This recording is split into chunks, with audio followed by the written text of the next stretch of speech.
जमीयत उलमा इस्लाम सूबा सिंध के खाज़न मौलाना मोहम्मद गयास साहब, जमीयत उलमा इस्लाम सूबा सिंध के बिज़नेस फोरम के सदर मोहम्मद अमीनुल्लाह खान साहब और इसी तरह वाइस चेयरमैन बिज़नेस फोरम के सिंध के जनाब बाबर कमर आलम साहब और इस ज़िला के सेक्रेटरी जनरल हैं फ़ारूक सैद साहब।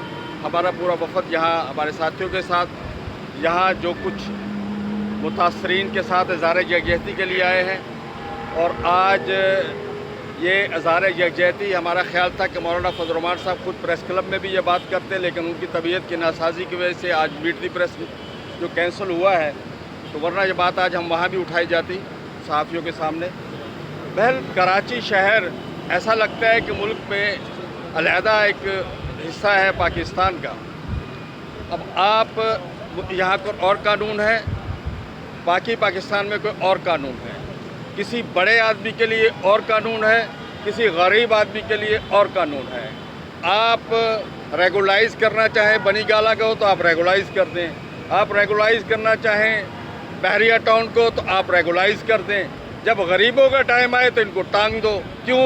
इसलिए कि इन्होंने 70-72 साल में पहले तो ये लोग बेचारे यहाँ आए, मैं यहाँ वहाँ से शिफ्ट होके मुहाजिर बन के यहाँ आए, और कराची में ज़्यादातर वो लोग हैं जो कराची से बाहर आए, यहाँ मजदूरी और मेहनत करने आए।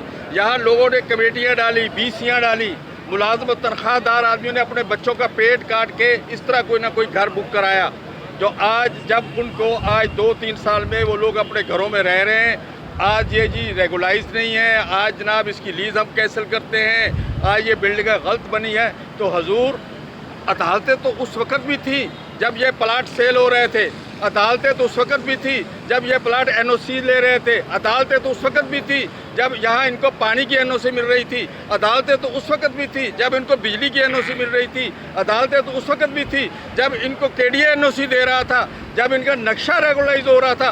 तो अदालतें उस वक़्त कहाँ थी? क्या उस वक़्त के जज जो थे वो कानून को नहीं जानते थे, या वो सो रहे थे?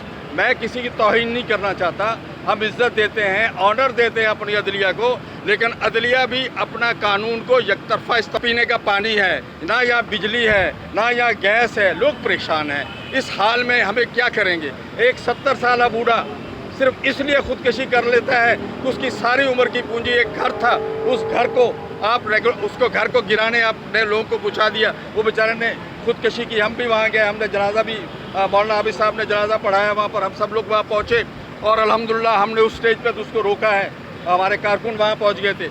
हम यहाँ भी आए हैं आप लोगों के साथ यही यकजहती करने के लिए कि हम आपके साथ हैं, जब हमारी ज़रूरत पड़ेगी इंशाअल्लाह हमारे कारकुन आपके साथ मौजूद होंगे। लेकिन हम आला अदलिया को भी कहते हैं हजूर कि हम आपकी इज़्ज़त करते हैं, आप मुनसफ़ हैं, आप हमारे मुनसफ़ हैं, आप हमारे मुनसफ़ बने।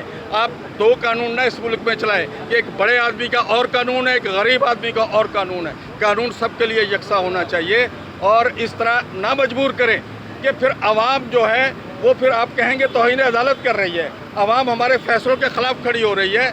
आपके दो चार अदारे हैं जिनको कौम इज़्ज़त देती है, खुदा के लिए उन अदारों की इज़्ज़त बहाल रखी जाए, उन अदारों पे जुल्म ना किया जाए। और इस तरह से गरीब लोगों को देखें, फ्लैट जो है ये आज से कोई मेरा ख्याल 2-3-4-5-6 साल पहले लोगों ने ख़रीदे, किसी ने 70 लाख का ख़रीदा, किसी ने 75 लाख का ख़रीदा, और लोगों ने अपना कमेटियाँ डाल के, बहुत से मेरे इल्म में ऐसे लोग भी हैं जो बेचारे रिटायर हुए तो उनकी पूरी उम्र की जो पूंजी थी उस रिटायरमेंट के पैसे से उन्होंने फ्लैट ख़रीदा। आज उसकी वैल्यू 2.5-3 करोड़ होगी, वो खुश बैठे हैं, चलो जी हमारी एक चीज़ की वैल्यू हो गई, हमने पूरी ज़िंदगी में अपनी औलाद को एक घर दे दिया है। लेकिन अफसोस का मुकाम है आज जब वो बूढ़ा अपनी औलाद को एक घर दे के अपने मरने की तरफ जा रहा है, आप उसको ज़िंदा हदरगोर करना चाहते हैं, आप उसको मारना चाहते हैं। आप इनको हैंग कर दीजिए हजूर, आपके पास अख्तियारात हैं, अदालतों के पास बड़े अख्तियारात हैं, अब सबको हैंग कर दे, हम सबको हैंग कर दे, मार दे सबको। पाकिस्तान में है तो कुछ भी नहीं है, जहाँ पकड़ना है आप उनको पकड़ो, जिन्होंने इस प्लाट को केडीए वालों को पकड़ो, जिन्होंने एनओसी दी आप उनको पकड़ो, जिन्होंने बिजली का कनेक्शन दिया आप उन सबको तो आपने अय्याशी करा दी। वो माल कमा के घरों में बैठ गए और मारा जाए गरीब, और गरीब के ऊपर नज़ला गिराओ, बिल्डर पे नज़ला गिराओ। बिल्डर क्या करेगा?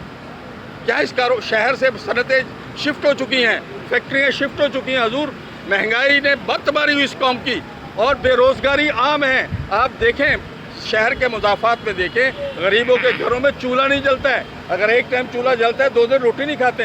क्यों? کہ روزگار نہیں ہے. روزگار کیوں نہیں ہے؟ اس شہر سے صنعتیں شفٹ ہو گئی ہیں, بزنس چلا گیا ہے. اب یہ بلڈر رہ گئے ہیں جو مجبور ہیں, جن کی زندگی اسی شہر کے ساتھ گزاری ہے. دوسرے تو شاید شہر سے